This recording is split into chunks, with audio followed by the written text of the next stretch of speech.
اللہ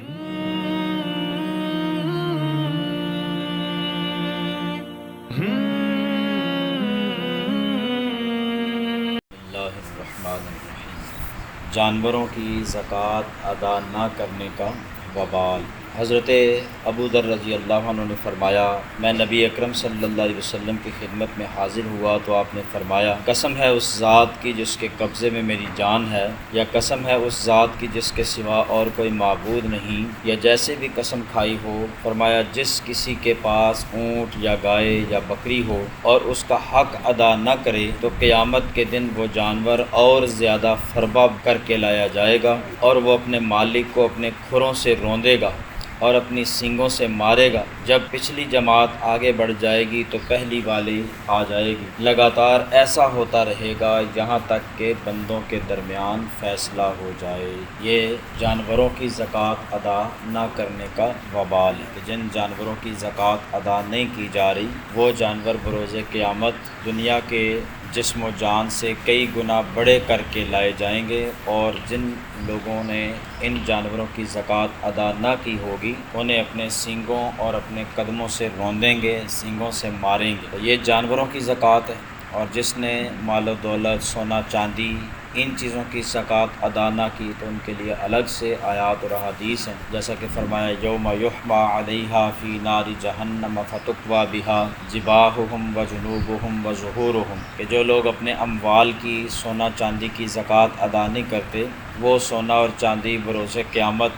جہنم کی آگ میں تپا کر ان لوگوں کے پیشانی، پہلوؤں اور پیٹھوں کو داغا جائے گا جو ان اموال کی زکوٰۃ ادا نہیں کرتے۔ تو اس حوالے سے فکر مند رہنا چاہیے اور پریشان رہنا چاہیے کہ اگر میرے پاس اتنا مال و دولت جمع ہو گیا ہے کہ اس کی زکوٰۃ بنتی ہے تو فوراً سے پہلے اس کی زکوٰۃ ادا کر دینی چاہیے۔ حضرت انس بن مالک رضی اللہ عنہ فرماتے ہیں کہ حضرت ابو طلحہ انصاری مدینہ میں تمام انصار سے زیادہ مالدار تھے، ان کے پاس سب سے زیادہ کھجوروں کے باغات تھے، اور تمام اموال میں سے انہیں سب سے زیادہ محبوب بیروحا باغ تھا، اور یہ مسجد نبوی کے بالکل سامنے تھا۔ رسول اللہ صلی اللہ علیہ وسلم اس میں تشریف لے جایا کرتے، اس کا پانی بہت عمدہ تھا، اسے پیتے۔ حضرت انس نے فرمایا جب یہ آیت نازل ہوئی لن تنالوا البر حتی تنفقوا مما تحبون، جس کا ترجمہ ہے کہ تم لوگ کبھی بھی بھلائی کو نہیں پہنچ سکتے جب تک اپنی پسندیدہ چیز اللہ کی راہ میں خرچ نہ کرو۔ تو حضرت ابو طلحہ اٹھے اور رسول اللہ صلی اللہ علیہ وسلم کی خدمت میں حاضر ہوئے اور عرض کیا، یا رسول اللہ صلی اللہ علیہ وسلم، بے شک اللہ تعالیٰ فرماتا ہے تم لوگ کبھی بھی نیکی نہیں حاصل کر پاؤ گے جب تک اپنی پسندیدہ چیز میں سے کچھ خرچ نہ کرو، اور اپنے اموال میں مجھے سب سے زیادہ پسندیدہ یہ باغ بیروحا ہے، اور وہ اللہ کے لیے صدقہ ہے۔ میں امید کرتا ہوں کہ مجھے اس کا ثواب ملے گا اور اللہ کے حضور ذخیرہ ہوگا۔ یا رسول اللہ، جہاں اللہ آپ کے جی میں ڈالے وہاں اسے صرف کر لیجئے۔ تو رسول اللہ صلی اللہ علیہ وسلم نے فرمایا، شاباش، یہ نفع دینے والا مال ہے، یہ نفع دینے والا مال ہے، اور تم نے جو کچھ کہا میں نے سن لیا، اور میں یہ مناسب سمجھتا ہوں کہ تم اسے اپنے قریبی رشتہ داروں کو دے دو۔ حضرت ابو طلحہ نے عرض کیا، ایسا ہی کرتا ہوں۔ اب حضرت ابو طلحہ نے اسے سب سے قریبی رشتہ داروں اور چچا زاد بھائیوں میں تقسیم کر دیا۔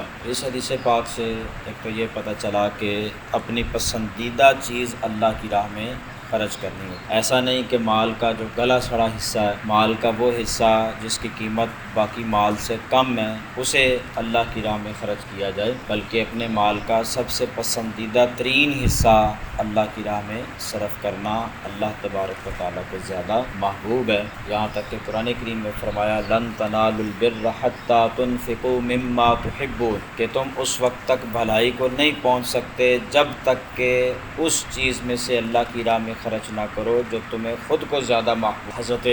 عبداللہ ابن عمر رضی اللہ عنہ کی عادت کریمہ تھی کہ اپنے مال میں سے جو انہیں زیادہ پسندیدہ ہوتا اسے اللہ کی راہ میں خرچ کر، یہاں تک کہ اپنے غلاموں میں سے جو زیادہ صحت مند، جو زیادہ فربا، جو زیادہ فرما بردار ہوتا اسے اللہ کے لیے آزاد کر دے۔ جب غلاموں نے یہ دیکھا کہ حضرت عبداللہ ابن عمر اس مال کو اللہ کی راہ میں خرچ کر دیتے ہیں، اس غلام کو آزاد کر دیتے ہیں جو انہیں پسندیدہ لگتا ہے، جو زیادہ فرما بردار، نیک، خدمتگار اور اس کے علاوہ فربا اور خوبصورت، وہ اسے اللہ کی راہ میں خرچ کر دیتے ہیں، اللہ کی راہ میں آزاد کر، تو وہ زیادہ محنتی ہونے لگے، زیادہ فرما بردار ہونے لگے، زیادہ اپنا بناؤ سنوار کرنے لگے، اور بالخصوص جمعہ کو اس کی زیادہ کوشش کرتے، کیونکہ عبداللہ ابن عمر جمعہ کے دن زیادہ اللہ کی راہ میں خرچ کیا کرتے۔ تو کچھ لوگوں نے حضرت عبداللہ ابن عمر کو بتایا کہ یہ آپ کے جو غلام ہیں ویسے اتنے فرما بردار، اتنے نیک خصلت، اتنے صحت مند، خوبصورت اور بناؤ سنوار کرنے والے نہیں، لیکن جب انہیں پتہ ہے کہ آپ اس چیز کو اللہ کی راہ میں خرچ کرتے ہیں جو آپ کو زیادہ محبوب ہوتی ہے، تو پھر زیادہ آپ جمعہ کے دن کوشش کرتے ہیں۔ تو یہ صرف آزاد ہونے کی غرض سے اور آپ کو اچھا لگنے کی غرض سے، یہ آپ کو دھوکہ دینے کے لیے اس طرح سے فرما برداری کی ایکٹنگ کرتے ہیں اور اچھا بننے کی کوشش کرتے ہیں۔ یہ غلام آپ کو اللہ کے نام پہ دھوکہ دے رہے ہیں۔ تو حضرت عبداللہ ابن عمر رضی اللہ عنہ نے فرمایا کہ تو یہ تو اچھی بات ہے، اگر کوئی شخص مجھے اللہ کے نام پہ 1000 مرتبہ بھی دھوکہ دینے کی کوشش کرے تو میں دھوکہ کھانے کے لیے تیار۔ اس سے بڑھ کر اور سعادت کیا ہوگی کہ میں اللہ کے نام پہ دھوکہ کھاؤں۔ اگر یہ غلام اتنی حیثیت کے نہیں، اتنے فرما بردار نہیں، اتنے خوبصورت نہیں، اتنے فربا نہیں، لیکن اس کے باوجود یہ مجھے اچھا لگنے کے لیے ایسی ایکٹنگ کرتے ہیں تاکہ میں انہیں اللہ کی راہ میں خرچ کروں، تو مجھے اس طرح دھوکہ کھانا پسندیدہ ہے کہ لوگ مجھے اللہ کے نام پہ دھوکہ دیں اور میں اللہ کے نام کا دھوکہ وصول کر کے اور اللہ سے اس کا زیادہ سے زیادہ اجر و ثواب حاصل۔ اور یہ بھی پتہ چلا کہ اپنے قریبی رشتہ داروں پہ خرچ کرنا زیادہ فائدہ مند ہے، اور ہم لوگ اپنے قریبی رشتہ داروں کو شریک کہہ کے ان کے ساتھ جو ہے وہ ناپسندیدہ سلوک کرنا، انہیں نیچا دکھانا، ان سے حسد کرنا اور ان سے نفرت کرنا اور ان کے متعلق اپنے دل میں تنگی رکھنا،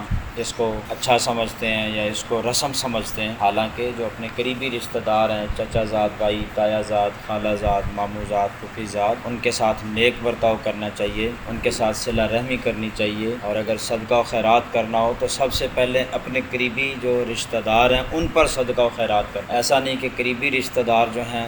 وہ تو بیچارے بھیک مانگتے پھر رہے ہیں اور ہم جو ہے وہ اللہ کی راہ میں بکرے ذبح کر رہے ہیں، 11ویں دلوا رہے ہیں، 12ویں دلوا رہے ہیں، اس کا ثواب کم ہے، رشتہ داروں پہ خرچ کرنے کا ثواب زیادہ ہے۔ اللہ پاک عمل کی توفیق عطا فرمائے۔